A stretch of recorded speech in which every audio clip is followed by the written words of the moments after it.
मेरे प्यारे श्रोताओं और दर्शकों, आप सभी का स्वागत है इस दिव्य श्रृंखला में, जहां हम नवरात्रि 2025 के पावन अवसर पर एक अद्भुत आध्यात्मिक यात्रा पर निकलेंगे। आज हम बात करेंगे उन गुप्त नियमों की जो नवरात्रि के व्रत में अपनाए जाते हैं, और उन अनोखी कथाओं की जो माँ दुर्गा की महिमा और रहस्यों को उजागर करती हैं। मैं आपके साथ हूँ, एक साधारण सी महिला, एक बेटी, एक बहन, एक माँ और एक श्रद्धालु जो चाहती है कि माँ दुर्गा की कृपा हम सभी पर बनी रहे।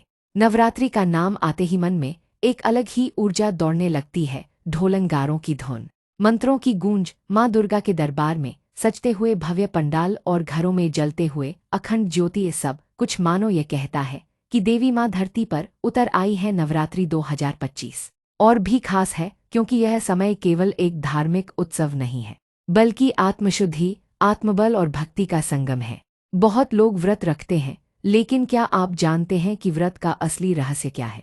सिर्फ खाना न खाना व्रत नहीं कहलाता, बल्कि व्रत का अर्थ है अपने मन, वाणी और कर्म पर संयम रखना। शास्त्रों में कहा गया है, व्रतन मनसः संयम है, यानी व्रत केवल पेट से जुड़ा हुआ नहीं है, यह मन और आत्मा की परीक्षा है। जब हम व्रत रखते हैं तो हमें केवल सात्विक भोजन ही नहीं, बल्कि सात्विक विचार भी ग्रहण करने होते हैं। अब मैं आपको ले चलती हूँ उन गुप्त नियमों की ओर जिन्हें बहुत कम लोग जानते हैं। पहला नियम है मौन का व्रत। जी हाँ, नवरात्रि में अगर संभव हो तो कम बोले। हर शब्द ऊर्जा लेकर आता है। जब हम मौन साधते हैं तो हमारी ऊर्जा भीतर संचित होती है और माँ दुर्गा की कृपा उस ऊर्जा को दिव्यता में बदल देती है। दूसरा गुप्त नियम है अभिमान त्याग। कई लोग व्रत रखकर भी यह दिखाते हैं कि उन्होंने कितने कठोर नियम अपनाए हैं, लेकिन असली व्रत वही है जिसमें अहंकार का त्याग हो। माँ दुर्गा को सच्चे मन से समर्पित व्यक्ति को ही उनकी कृपा सहज मिलती है। तीसरा नियम है दान और सेवा। नवरात्रि में यदि आप किसी भूखे को भोजन कराते हैं, किसी जरूरतमंद को मदद देते हैं, तो उसका पुण्य आपके व्रत को अनंत गुना बढ़ा देता है। चौथा नियम है वाणी और विचार की शुद्धता। नवरात्रि में अपशब्दों, कटुता और नकारात्मक विचारों से दूर रहना चाहिए। कहा जाता है कि इस पावन समय में बोले गए हर शब्द का असर सीधा आपके जीवन पर पड़ता है। पांचवा नियम है नियमित साधना और पाठ। दुर्गा सप्तशती, देवी कवच या माँ के किसी भी मंत्र का जाप करना नवरात्रि में अनिवार्य माना गया है। जब हम मन, वचन और कर्म से माँ का ध्यान करते हैं तो वह हमारी हर समस्या का समाधान कर देती है। और अब आइए बढ़ते हैं माँ की कुछ अनोखी कथाओं की ओर। माँ दुर्गा के अनेक स्वरूप हैं और हर स्वरूप की एक गहरी कहानी है। कहते हैं कि एक समय असुरों का अत्याचार इतना बढ़ गया था कि देवता भी परेशान हो गए। तब तीनों देव ब्रह्मा, विष्णु और महेश ने अपनी शक्तियों को मिलाकर एक अद्भुत ऊर्जा का निर्माण किया। उस ऊर्जा से उत्पन्न हुई माँ दुर्गा, जिनकी आंखों में बिजली जैसी चमक थी, जिनके हाथों में दिव्य अस्त्र शस्त्र थे और जिनकी उपस्थिति से पूरा ब्रह्मांड हिल उठा। माँ दुर्गा ने महिषासुर नामक असुर का वध किया और देवताओं को पुनः उनका अधिकार दिलाया। लेकिन क्या आप जानते हैं कि इस युद्ध के दौरान माँ ने केवल शस्त्र बल से नहीं, बल्कि अपने धैर्य, अपनी करुणा और अपनी बुद्धि से भी विजय प्राप्त की।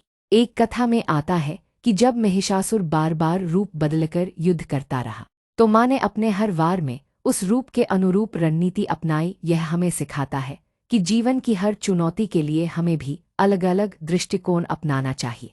माँ की एक और अनोखी कथा यह है कि जब उन्होंने चंड और मूंड नामक असुरों का वध किया, तब उनके क्रोध से माँ काली का जन्म हुआ। ये दर्शाता है कि जब अन्याय अपनी सीमा पार कर जाता है तो करुणा भी क्रोध का रूप ले लेती है। इन कथाओं में केवल धार्मिक रहस्य ही नहीं, बल्कि जीवन के गहरे संदेश छिपे हैं। जैसे महिषासुर अहंकार का प्रतीक है, जब तक हमारे भीतर अहंकार रहेगा तब तक माँ की कृपा पूर्ण रूप से प्राप्त नहीं हो सकती। जब हम विनम्र होते हैं तभी माँ हमारे जीवन में प्रवेश करती है। प्यारे श्रोताओं, नवरात्रि का असली महत्व केवल पूजा पाठ में नहीं, बल्कि आत्मिक उन्नति में है। जब हम व्रत रखते हैं, कथाएं सुनते हैं और माँ का ध्यान करते हैं, तो यह हमें भीतर से मजबूत बनाता है। मेरे प्यारे साथियों, पिछले भाग में हमने नवरात्रि के व्रत के गुप्त नियमों और माँ की कुछ अनोखी कथाओं की शुरुआत की थी। अब मैं आपको और गहराई में लेकर चलती हूँ। नवरात्रि में हर दिन माँ के एक अलग रूप की पूजा की जाती है। यह केवल परंपरा नहीं है, बल्कि यह हमारे जीवन के 9 अलग अलग आयामों का प्रतिनिधित्व करता है। पहले दिन माँ शैलपुत्री की पूजा होती है, यह स्वरूप हमें धरती और प्रकृति से जोड़ता है। शैलपुत्री पर्वतराज हिमालय की पुत्री हैं और उनका संदेश है कि जीवन चाहे कितना भी कठिन क्यों ना हो, हमें स्थिर और अडिग रहना चाहिए। व्रत के गुप्त नियमों में कहा गया है कि पहले दिन व्यक्ति को अपने मन को पर्वत जैसा दृढ़ बनाने का संकल्प लेना चाहिए। दूसरे दिन माँ ब्रह्मचारिणी की पूजा होती है, वे तपस्या और साधना की प्रतीक हैं। इस दिन हमें अपने भीतर संयम और धैर्य लाना चाहिए। व्रत केवल शरीर का नहीं बल्कि इच्छाओं का भी होता है। जब हम इच्छाओं को नियंत्रित करते हैं तभी जीवन में सच्चा संतुलन आता है। तीसरे दिन माँ चंद्रघंटा आती है, जिनकी पूजा करने से भय दूर होता है। कहते हैं कि अगर इस दिन आप नकारात्मक विचारों को त्याग कर माँ का ध्यान करते हैं तो जीवन से भय समाप्त हो जाता है। गुप्त नियम यह है कि इस दिन अपने भीतर छिपे डर को स्वीकार करना और उसे माँ को समर्पित करना चाहिए। चौथे दिन माँ कूष्मांडा की पूजा होती है। यह स्वरूप सृष्टि की उत्पत्ति से जुड़ा हुआ है। माँ की मुस्कान से ही ब्रह्मांड की रचना हुई थी। इस दिन का संदेश है कि मुस्कान और सकारात्मकता से हम भी अपने जीवन में नए अवसरों का सृजन कर सकते हैं। पांचवें दिन माँ स्कंदमाता आती हैं, वे मातृत्व और करुणा की प्रतीक हैं। इस दिन व्रत रखने वाले को दूसरों के प्रति दया और सेवा भाव रखना चाहिए। गुप्त नियम यह है कि माँ की कृपा पाने के लिए दूसरों के दुख को अपना समझकर मदद करनी चाहिए। छठे दिन माँ कात्यायनी की पूजा होती है। यह स्वरूप शक्ति और साहस का है। कहते हैं कि इस दिन यदि आप अन्याय के खिलाफ खड़े होते हैं तो माँ की शक्ति आपके साथ होती है।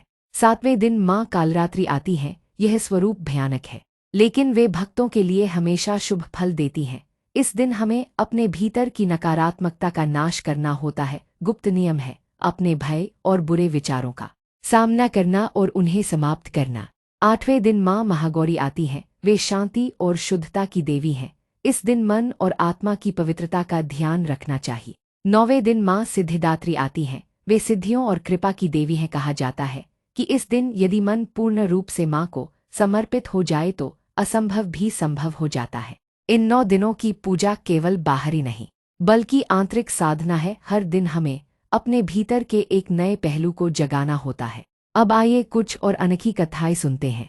कहा जाता है कि एक बार माँ दुर्गा ने एक साधारण महिला के व्रत से प्रसन्न होकर उसे वह शक्ति दी कि उसके घर की हर वस्तु दोगुनी हो गई। वह महिला गरीब थी, लेकिन उसने पूरे नियम से नवरात्रि का व्रत किया। जब माँ ने उसे वरदान दिया तो उसके जीवन की गरीबी दूर हो गई। इस कथा से हमें यह सीख मिलती है कि व्रत का फल केवल वही पाता है जो पूरी श्रद्धा से माँ को याद करता है, चाहे उसका स्थान या साधन कुछ भी हो।